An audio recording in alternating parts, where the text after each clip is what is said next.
Let's go to the UK, where polls have now closed in the general election.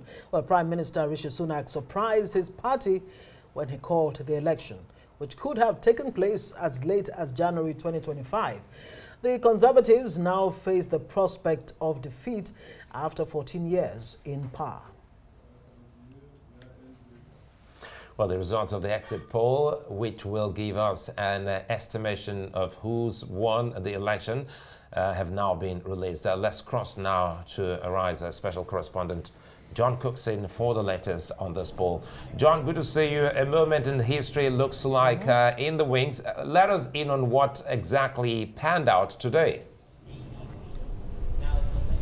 Yes, good evening, guys, from Downing Street, where a political earthquake is underway at the moment, with, according to exit polls, there's not the true result. We'll only know the true results at about 2 or 3 o'clock in the morning, but exit polls, which are normally very accurate, give Labour a landslide, an absolute ginormous landslide win, and Keir Starmer, their leader, will be Prime Minister tomorrow. Rishi Sunak and the Conservative Party that have ruled the UK for 14 years are out. They're toast. They're finished.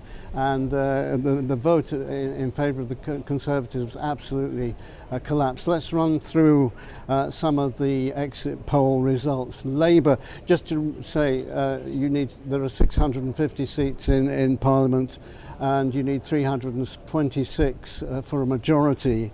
Labour, according to exit polls, I keep stressing that exit polls, Labour are on 410 seats, which gives the majority of around 170. The Conservative vote, as I say, absolutely collapsed. They've only got 131 seats. That's one of the worst showings for the Conservative Party in modern history. The new Reform Party, led by Nigel Farage, right of centre, of course, doing very well, better than expected, getting 13 seats predicted. The Liberal Dems doing pretty well as well, on 61. The Greens on 2. The Scottish Nationalist Party doing very badly tonight, and that was expected given the controversy surrounding the party recently. They're only predicted to get 10 seats. They've lost 30 seats approximately. So the British people have spoken. The Labour Party said that if you want change, then vote Labour, and that's what people have done. You know, in recent weeks and months, through the Conservative government mishandling of various affairs, Britain is basically broken, people say. It's hard to get a hospital appointment. The economy is not doing very well, although inflation is down. Then there's a question of illegal immigration, which the Tories weren't able to tackle. It sort of all went wrong for the Conservatives as long ago as 2010. After the financial crash, they brought in austerity measures. Fast forward to the COVID years from 2020, and then the Boris Johnson chaotic government and Partygate, and of course there was the Liz Truss disastrous premiership of 49 days when she crashed the economy. The British people just had enough, and the Labour Party, although not radical with their policies, they claim they're not going to put up the 3 major taxes. Excuse me. But the Labour Party have been talking for the last 12 days. Sorry. It's just catching up with me now. Yeah, John? Just save me for a minute. Yeah, Well, we'll John, have to do that, yeah. Well, John has been out there and Yes. following the elections for days now, and the big moment, Ngozi has just said, the Conservatives seem to be out, even though it's an exit poll, but they get in the vibe. And he did say, well, this will ultimately pan out before daybreak Nigerian time, Well, at I about mean, 2 a.m. in the morning. Observers already saying that Starmer may find his fortunes more sorely tested on Downing Street. Because, look, he's inheriting a broken economy, just like John, pointed out there. Crumbling public services, rising child poverty, homelessness, and all of that. And the beloved, National Health Service, too, I mean, in shambles. He's inheriting all of this. So what is it going to look like? What will Keir Starmer's Britain look like in the next 1 to 4 years? John, if you have your breath back. Yes.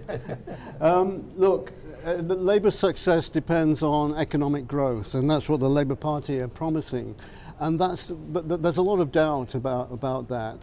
The British economy has only improved by some 4% in the last few years, and for all the measures that the Labour Party want to bring in, they'll need at least 2% growth, and that's a big ask in the present climate. So there's some suspicion that Labour can actually pull it off. And they've been managing expectations recently by saying that they're inheriting a poor economy. So they're tipping off the British public that they might not be able to turn things around so very, very quickly. So one wishes them well. Keir Starmer will be going to Buckingham Palace tomorrow, where the King will ask him to form a new government, and then he'll come here to Downing Street. We'll be covering it obviously here on Arise News, and then we'll hear something of the new cabinet. But that's all for tomorrow. There'll be a victory speech, no doubt, by Keir Starmer at some point this evening.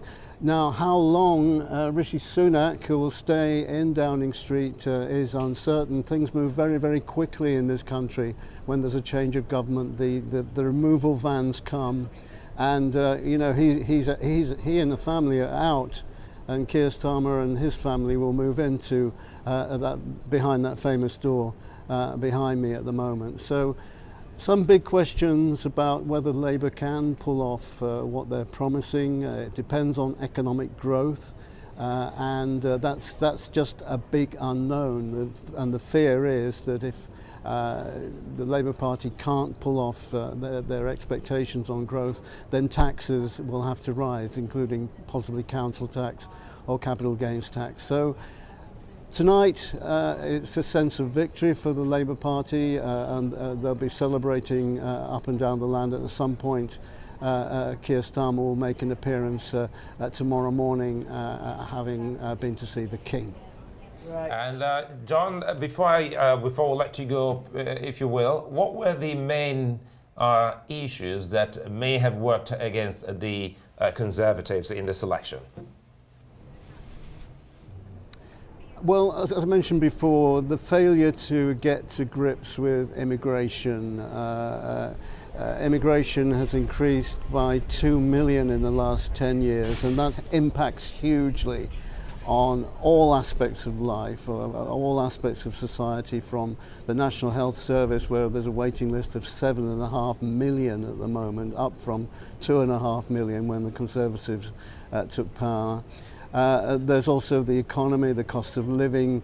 The Conservatives haven't really got to grips with in recent years, although they blame external factors like COVID and of course the war in Ukraine. So I think it was immigration and the cost of living which the Conservatives failed to tackle spectacularly, which contributed to Labour's success. And this message from Labour that if you want change, vote Labour, people are desperate for change because there's a feeling that the country is broken at the moment. So although Keir Starmer hasn't got so much charisma and personality, he's the leader of a party that people in this country think will bring about the change to their lives. Guys? Well, John Cookson, let's hope they do get the kind of change they're hoping for. Arise special international correspondent joining us and giving us a breakdown of how it went at the polls today in the United Kingdom. Well, some have said it's Independence Day, not just for the United States, but also for Britain. Thank you very much, John, for joining us on Newsnight.